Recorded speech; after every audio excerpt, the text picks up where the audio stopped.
মুক্তিযোদ্ধা খগেশ্বৰ গগৈৰ 106 সংখ্যক উপতা দিনত বিভিন্ন অনুষ্ঠানৰ উল্লেখযোগ্য যে 106 বছৰত পদাৰ্পণ কৰা তাম্ৰপত্ৰৰ প্ৰাপক মুক্তিযোদ্ধা খগেশ্বৰ গগৈৰ জন্ম জয়ন্তীৰ আজি যোৰহাট জিলা মুক্তি যুঁজাৰু সন্মিলনে পৰিয়ালৰ সহযোগত উলহ মালহেৰে উদযাপন কৰে।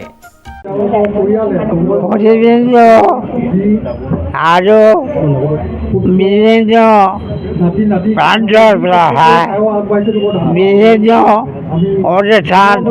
প্ৰতিষ্ঠানৰ কৰ্মকৰ্তাসকল প্ৰতিনিধিসকল আপোনাসকলক কি জনাম, আজি মোৰ জন্মদিনত আপোনাসকলে আহি যে আশীৰ্বাদ জনাইছে, অমূল্য আশীৰ্বাদ, এই আশীৰ্বাদ মোৰ পৰিয়ালবৰ্গৰ সকলোকে আনন্দ দি গ'ল। তাৰ কাৰণে মই ধন্যবাদ জনাইছোঁ। এই মোৰ আশীৰ্বাদ যেন মনে হয় আপোনাসকলৰ অন্তৰে থাকিব, এই প্ৰাৰ্থনা। আৰু এই সুন্দৰ দিনত আহি আপোনাসকলে মৰম চেনেহ আৰু আগ্ৰহ দেখুৱালে, তাৰ কাৰণে মই কোটি কোটিবাৰ আপোনাসকলক ধন্যবাদ প্ৰদান কৰিছোঁ। আপোনাসকলৰ জীৱন দীৰ্ঘজীৱী হওক, আপোনাসকলৰ কৰ্মচাৰী আৰু বহল প্ৰাৰ্থনা। আপোনাসকলে যি সাধনা অপূৰ্ব যে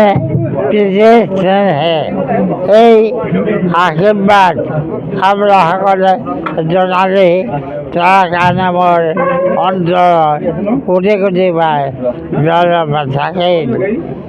আৰু এই আজি এই অনুষ্ঠান যেন সকলোৰে কাৰণে চিৰস্মৰণীয় হওক, মোৰ এই আশীৰ্বাদ।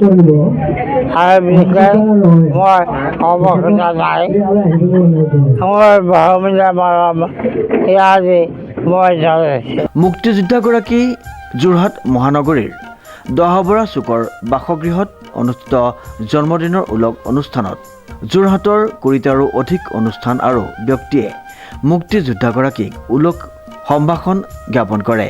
উল্লেখযোগ্য যে বিগত 13 বছৰে মুক্তিযোদ্ধাগৰাকীৰ জন্মদিন ৰাজহুৱাভাৱে উদযাপন কৰি আহিছে।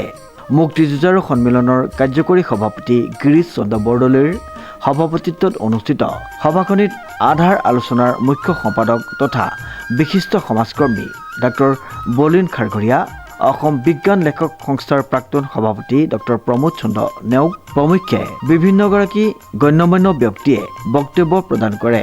মুক্তিযুঁজাৰু সন্মিলনৰ কাৰ্যালয়ৰ সম্পাদক মনীন্দ্ৰনাথ দত্তই আঁত ধৰা অনুষ্ঠানত পৰিয়ালৰ তৰফৰ পৰা পুত্ৰ ধীৰেন্দ্ৰ কুমাৰ গগৈয়ে শলাগ জনায়।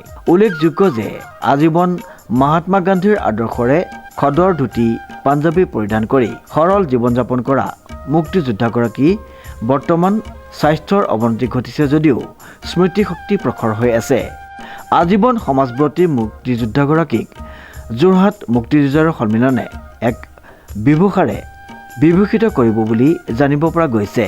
হৰিনাৰায়ণ বৰুৱাই প্ৰতিষ্ঠা কৰা অসম গাঁওৰক্ষী বাহিনীৰ অন্যতম সংগঠক খগেশ্বৰ গগৈক শতাধিক সংগঠনৰ লগতে জিলা প্ৰশাসনৰ ফালৰ পৰাও বিভিন্ন সময়ত সন্মান জনাই আহিছে। মুক্তিযোদ্ধাগৰাকীৰ স্বাস্থ্যৰ তত্বাৱধান লোৱাৰ ক্ষেত্ৰত চৰকাৰে ব্যৱস্থা গ্ৰহণ কৰাটো ৰাইজে কামনা কৰিছে। আজি 10 জানুৱাৰী, এই 10 জানুৱাৰী দিনটোতে মোৰ দেউতা মুক্তিযোদ্ধা খগেশ্বৰ গগৈদেৱে এক যোৰহাটৰ সীমামূৰীয়া অঞ্চল জাজি তামোলচিঙাত জন্মগ্ৰহণ কৰিছিলে। আজি তেখেতে 106 বছৰত ভৰি দিছে। তেখেতৰ এই জন্মদিনটোত আজি যিসকল ব্যক্তি প্ৰতিষ্ঠান আৰু যোৰহাটবাসী ৰাইজে যি সম্বৰ্ধনা জনালে আৰু এটা যোৰহাট জিলা মুক্তিযুঁজাৰু সন্মিলনে আজি শতায়ু সৌৰভ উপাধি তেখেতক প্ৰদান কৰিছে। এই ক্ষেত্ৰত আমি পৰিয়াল সন্তোষিত হৈছোঁ আৰু তেখেতেও এটা যদিও তেখেতৰ স্বাস্থ্যৰ অৱনতি ঘটিছে তথাপিও আজি এই দিনটোত হয়তো এটা শক্তি লাভ কৰিছে। তেখেতৰ সুস্বাস্থ্য সকলোৱে কামনা কৰিছে যাতে সুন্দৰভাৱে তেখেতে এই পৃথিৱীৰ পৰা আঁতৰি যোৱাত যাতে অসুবিধাৰ সন্মুখীন নহয় তাৰ আহ্বান জনাইছোঁ আমিও।